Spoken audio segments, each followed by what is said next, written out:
Okay, let's try the next one.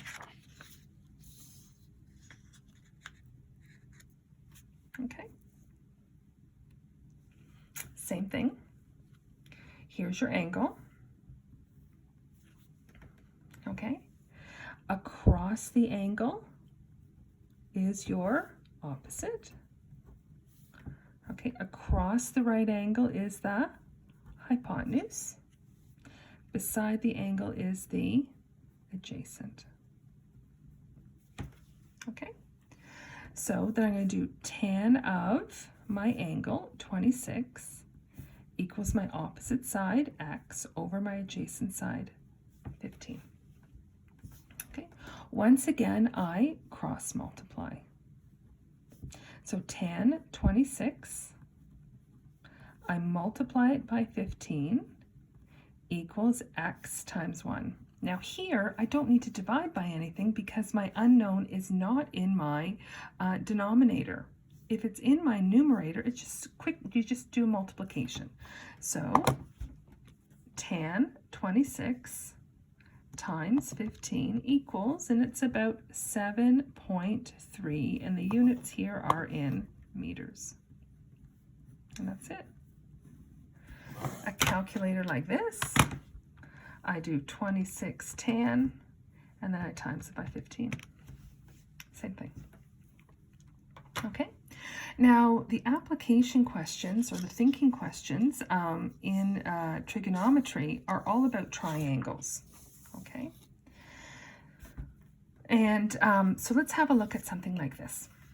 You're told from a point on the ground 30 meters from the foot of a tower, the angle of elevation is 72 degrees.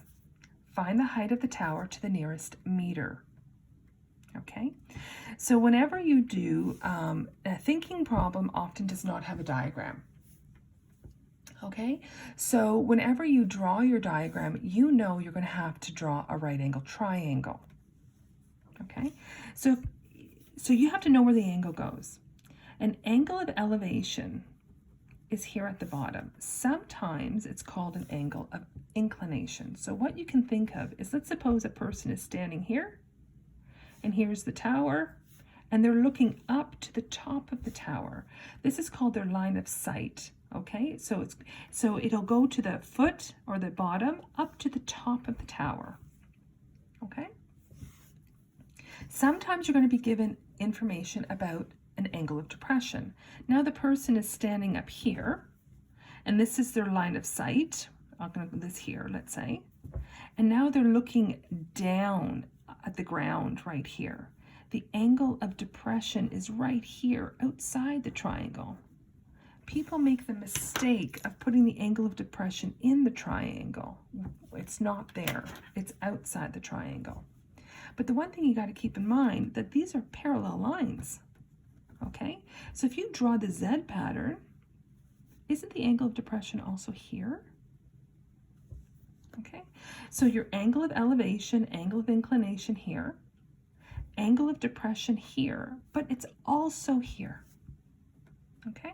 So now let's try this question here. So from a point on the ground, so I have some tower, let's say, right? So here's my tower. I'm not very good at drawing. So here's my tower, let's say. Okay, there's my tower.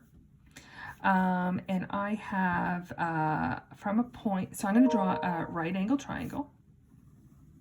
Okay, we can assume some things. We can assume buildings, we can assume houses, people standing, trees. They all, we can assume, are standing at a right angle. Okay, so from a point on the ground, 30 meters from a foot of a tower. So think about where your feet are. Your feet are on the ground, right? So 30 meters from the foot of the tower. So this is 30 meters right here. The angle of elevation is 72 degrees. Well, we just talked about where an angle of elevation is. It's right here. Okay. Find the height of the tower. Well, the height would be right here. Okay. So now let's introduce the variable. Let h represent the height. Okay. Now you set up your ratio. Here's my angle. This h is the opposite or the hypotenuse or the adjacent. This would be the opposite. So tan of 72 degrees equals my opposite side, which is, remember, tan is always your opposite over your adjacent. It doesn't change, okay? My opposite is h. My adjacent is 30. Remember, you cross multiply.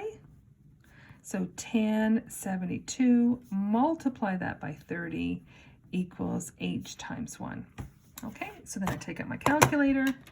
Tan 72, I times it by 30. We're doing this to the nearest meter, so about 92 equals h, and then my concluding statement. Therefore, the height of the tower is approximately 92 meters. And that's it.